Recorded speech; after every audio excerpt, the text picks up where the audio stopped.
I know I was open, but I just thought I was a little bit far. Try to take one dribble closer. Probably shouldn't picked up the ball.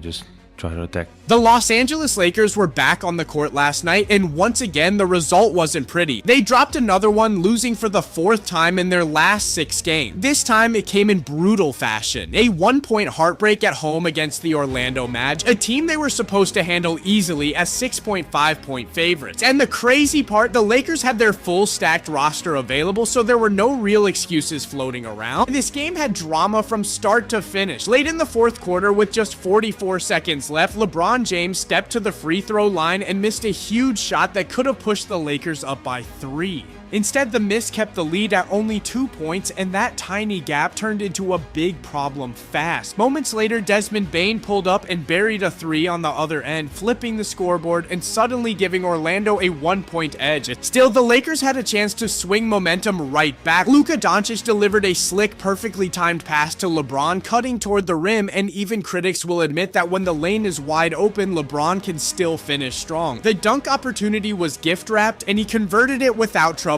putting the Lakers right back in position to close things out. That assist from Luka was clean, precise, and exactly what the moment needed. No, we executed. Like I said, I felt like I'm not sure. I mean, obviously you have to ask Luka what he saw on that, but I thought he had a good look, and it looked like he kind of just lost his balance. Didn't have a rhythm with the ball, whatever the case may be, and it kind of allowed him to get back in front of him.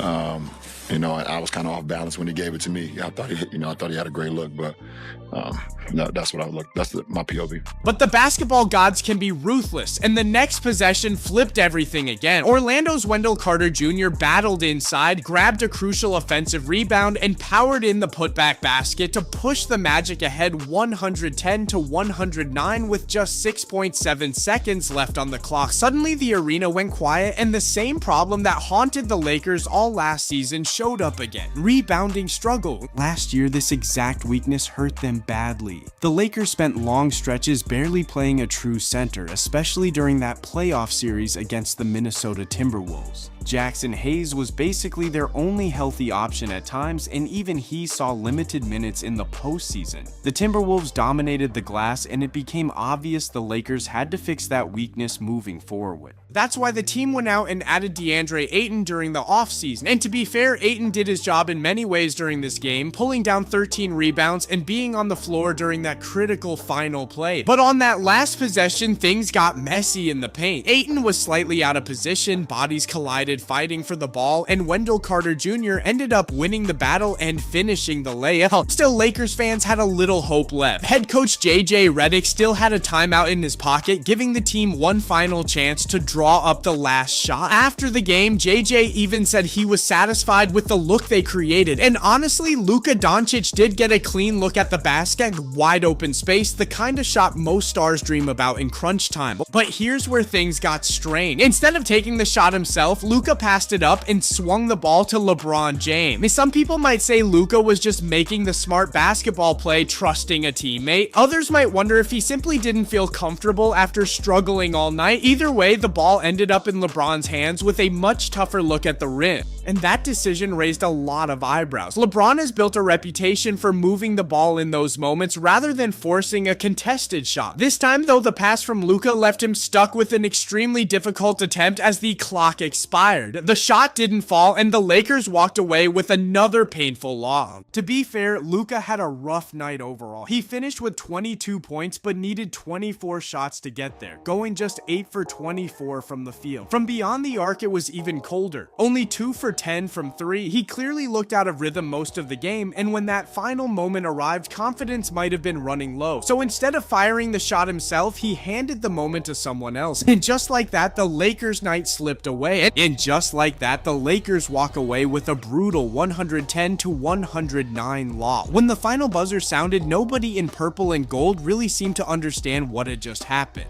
Yeah, I mean, I haven't had a chance to really get into it with Luka.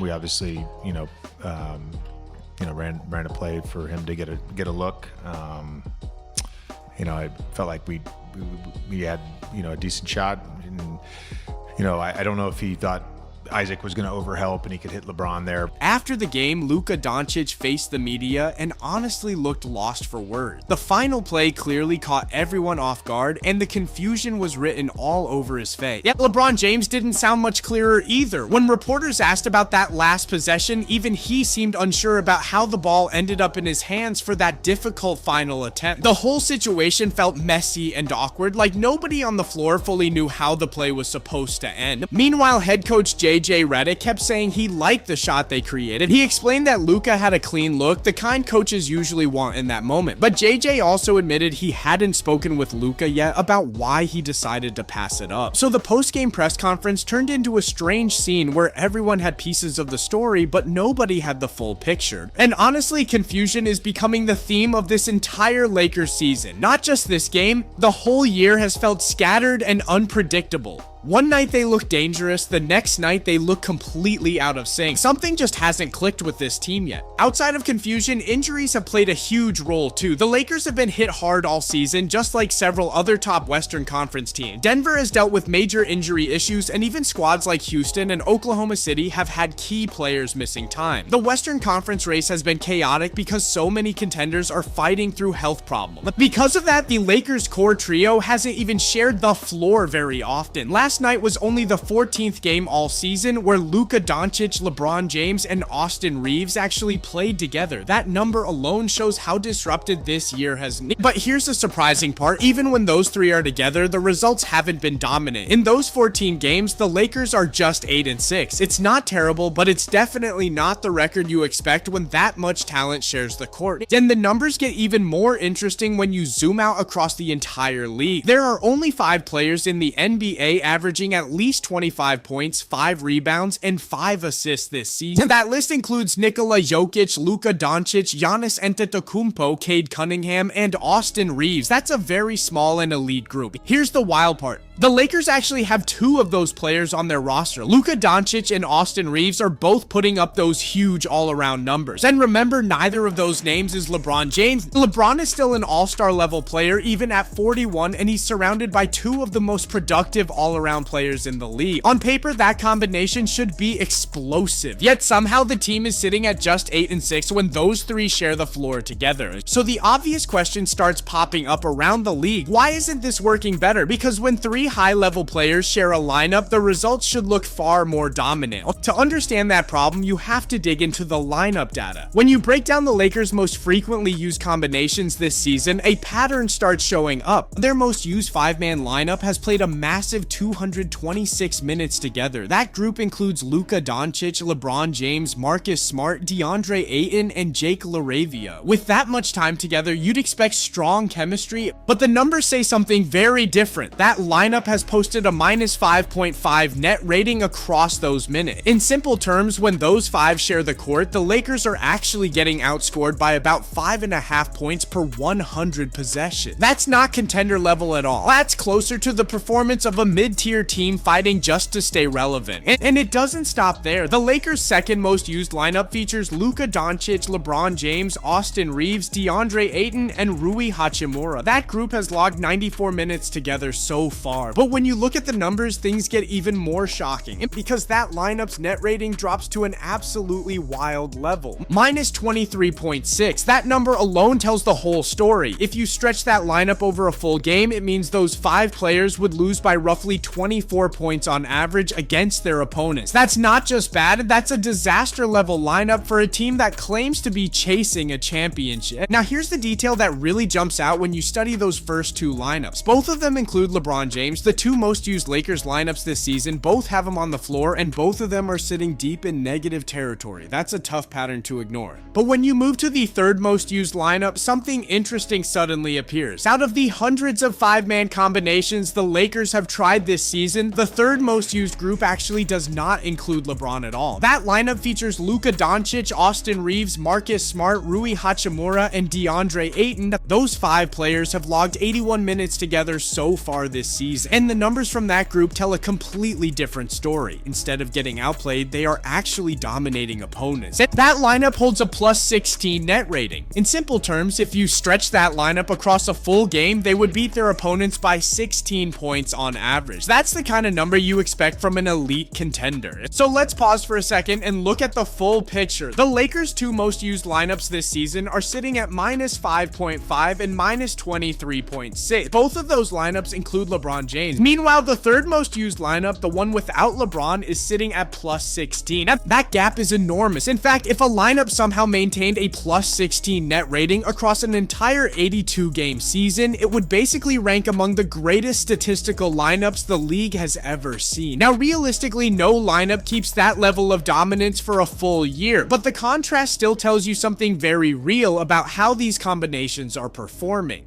When you see one group dominate across 80 minutes, while two others struggle across 226 minutes and 94 minutes, the trend becomes hard to ignore. One lineup is clearly functioning better than the other, and that brings us to the uncomfortable conversation surrounding the Lakers right now. A lot of fans don't want to hear it, but when you follow the numbers, one name keeps appearing in the middle of the problem. LeBron